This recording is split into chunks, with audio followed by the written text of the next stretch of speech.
Greetings and salutations. This is Carla from MooreTalkJa, and I'm here with the second vlog of 2016. So it's a little bit different. Last week we were talking about 5 things that happened at Jamaica on Christmas. This week it's a little bit more topical because there's a lot that's been going on in media recently about sexual harassment, and so I'm here to give my 2 cents on it. If you think that I'm here to bash Chris Gayle, that's not the reason I'm here. I'm also not here to say what Chris did was right. Anyway, you'll hear when I get there. So people are water, flowers out a door, the cat in the room, and walk up and down. And I will be looking this way because I have a little sheet with the stuff that I've written up because it's really important to me that I get this right. So I saw in the newspaper recently that the police are starting to clamp down on what they're calling the sleazy cops, right? So what they're talking about is the male cops who are in, big positions, who have been taking advantage of the women who work as their subordinates. So they've been making inappropriate comments, they've been sexually harassing them, they've been demanding that the women give them sexual favors in return for advancement, promotion, that type of thing. But things are a long time this for go on. I think that all organizations really need to think about how their male and female managers deal with their subordinates. And I really feel them need to consider what the police go on with when them stop a man. Come have police pull me up on the road already and tell me, say, oh, him did just say like have on a low cut shirt or something like that, him did just want to see it up close. Right? Now this is happening in the wake of Don't Blush Baby, which is a hashtag that came up when Chris Gayle made inappropriate comments about, him like her eyes and whatever to this female reporter after a match, when he was being interviewed after a match, right? Now, a lot of people, especially men, are saying that, oh, we're getting too Americanized and women them take issue with everything and them have problems with everything and feminism and women rights are cause problems and blah, blah, blah. Before you decide that women are being difficult, right? What I want you to do is to go and ask the women around you what it feels like for them to walk around in a world where men feel it is them right for look girl anytime, anywhere. Don't ask the women who are avidly supporting Chris Gayle, who are like, he's not sexist, he's just being a Jamaican man. Go and ask the other women around you. We'll give you some time. Go ask them. Okay, so if you ask the women around you, what you have probably found is a lot of them are telling you that they feel annoyed, they feel frustrated, they feel deeply uncomfortable, they feel powerless to stop it, and some of them feel threatened by the fact that men are always coming at them. Now, I know that for some of the men, you're like, but it's a compliment. Yo, me I look you because you look good. If you never look good, me wouldn't want you, nobody wouldn't talk to you. Yes, I understand that in some instances, some of you are approaching women because it's complimentary, because you are trying to show them that you have an appreciation for what they look like or some other thing about them. But think about it from the other side. If you're a woman from your 10 years old, or in my case 8, become a bus person when me at 8, from your 10 years old, every day of your life, in probably every social setting that you go into, men have tried to make advances. That means if a woman goes to the bank, she goes to the tax office, she goes to the shoemaker, she goes to the supermarket, she goes to the doctor. In the first 5 hours of the day, there have probably been at least 5 to 10 men who have looked at her. And this is every day of her life from she's about age 10 until she dies. Right? Them look you whether you want them to or not. When you ask them to stop, many of them don't stop. And quite a few men do get abusive when women do not reciprocate whatever type of interest they are showing.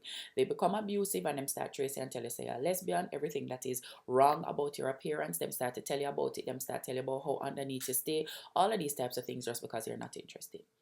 The other thing now about women feeling threatened. I know that for men who are not abusers, or who have never considered their behavior to be abusive, they might feel some type of way that women would imply some threat from the fact that they're making an approach to them. What I want you to consider is this. You live in a world, and in fact a country, where something like 1 in 3 or 1 in 4 women will experience gender-based violence at some point in their life. So they will either be hit, they will be raped, they will be fondled, they will be molested in some other way, they will be abused. You live in a country where something like 15% of women report that their first sexual act was not by choice. They were forced into it. So you're looking at statistics like 1 in 3, 1 in 5, like 1 in 7. Those are the types of statistics, meaning that most likely this has happened to one of the women in your family. And these are the statistics that are reported. Remember that a lot of people, these things happen to them and they don't report them. So the women that you're engaging with, either because of their own experience or because of the experience of many other women around them, understand that men can be threatening.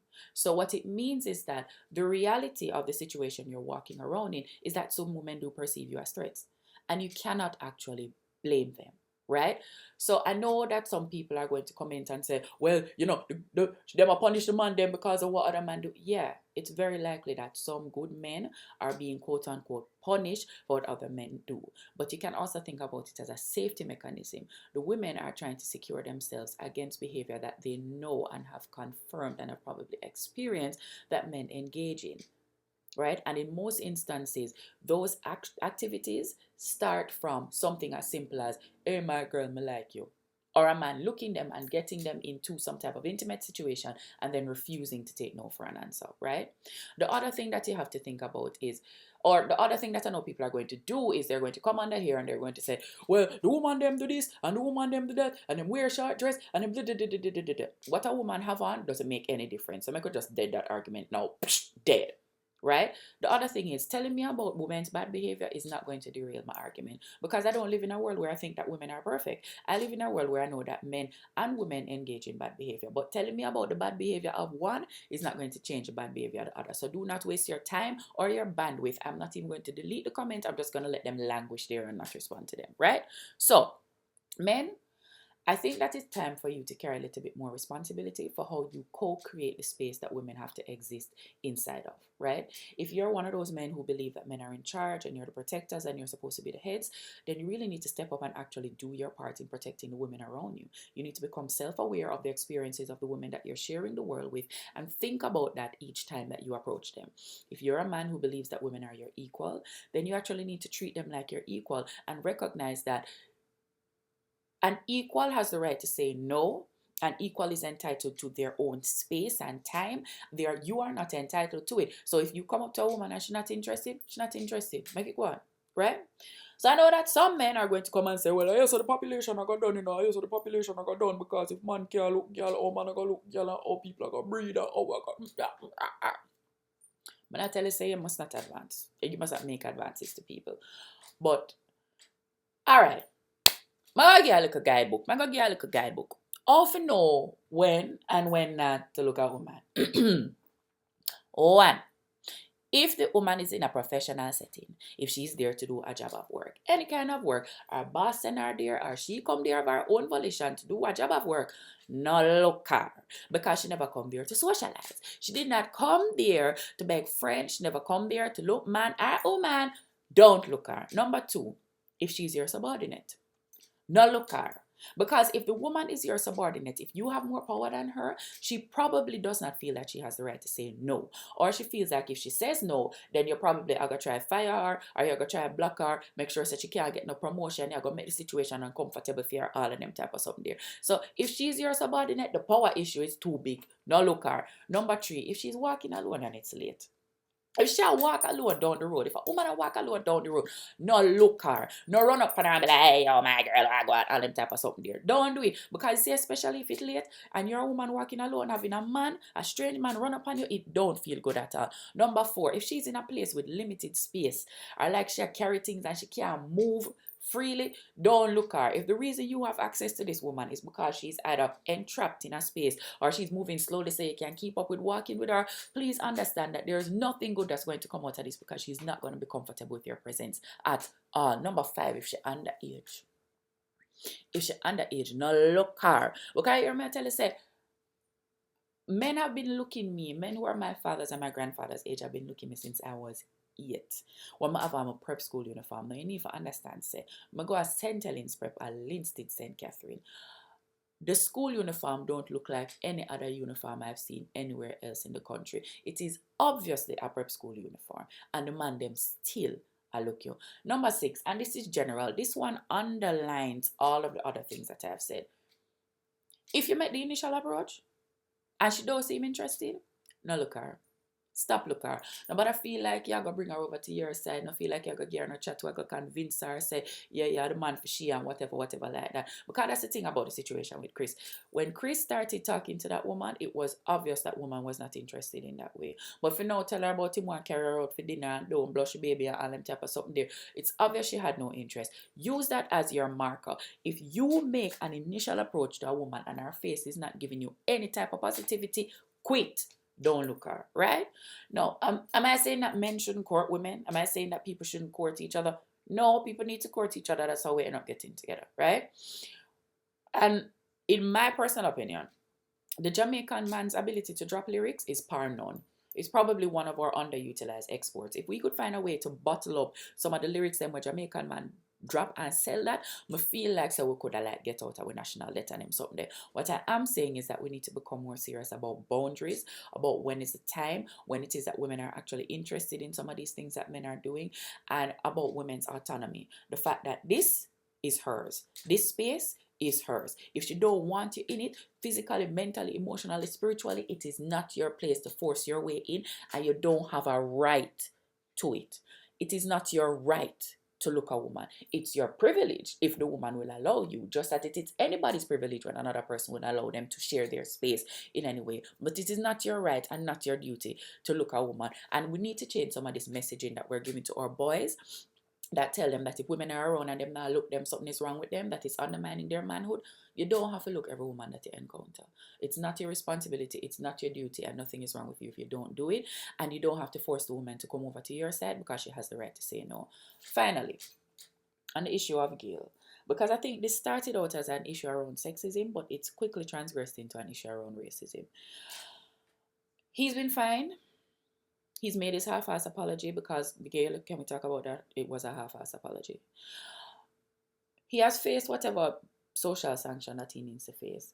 I don't know why it is that they would need to ban him from playing cricket in Australia. And I don't know why it is that they need to try to ban him from playing cricket generally. For me, that doesn't make sense. For me, that is excessive. And for me, I think that what we're now beginning to look at is a racist approach to what is happening to Chris. I think that what we're actually looking at is there's this little black Caribbean boy who dared to come on camera and try to look this white woman, and now we're having this problem. I feel as though Chris is being punished for every sexist thing that men have ever done, and they're using it. They're making an example of him. The fact that they're using the black man from the third world to make the example of him is problematic for me.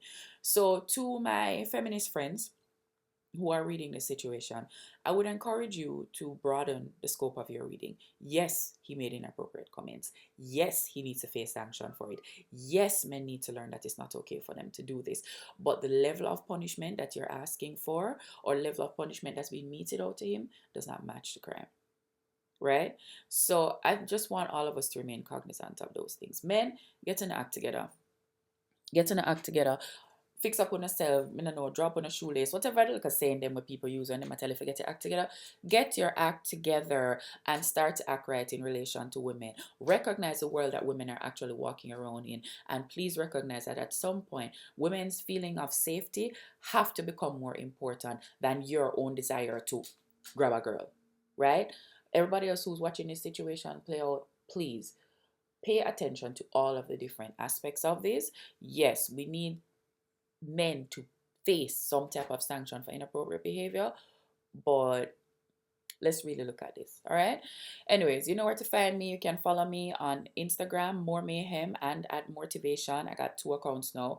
Check me out on Facebook, MooreTalkJa, as well as Carla KM Moore, which is where I'm doing my more academic social justice things. And always on Twitter, I am at More Mayhem. Comment under the video so I can talk to you. Tell me how you feel about things. If you're commenting to have like a nice chat where you challenge me, that's fine. But if you try to cuss me or tell them something there, please know that I'll just have my followers deal with you. I refuse to answer. Love, peace, chicken grease. Bye-bye.